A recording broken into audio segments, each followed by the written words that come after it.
Okay guys, we have something to chat about, so grab your coffee, put on your Uggs, and let's get into it. So we know that you know about Three Birds Renovations, but do you know how they got started?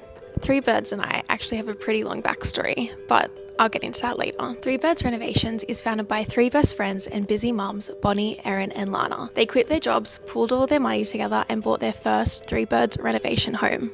Within a few short months of starting out, they had successfully bought, renovated, and sold their first property. Fast forward to today, and they've transformed loads of ugly ducklings into beautiful family homes, sharing their real renovation experiences across YouTube and social media, reaching up to 110 countries. Since that day, they have completed 16 renovations, gained over 1 million followers, and have become the faces of Australian renovation. Bit of a funny story. I actually stumbled across them during my COVID couch days. I was instantly drawn to their story and started to follow along their YouTube series. Seeing women kill it in an industry that used to be so male dominant and known as a man's world really inspired and empowered me. I wouldn't be here today or gotten into the design industry if it wasn't for Bonnie, Erin, and Lana. So thanks, Three Birds.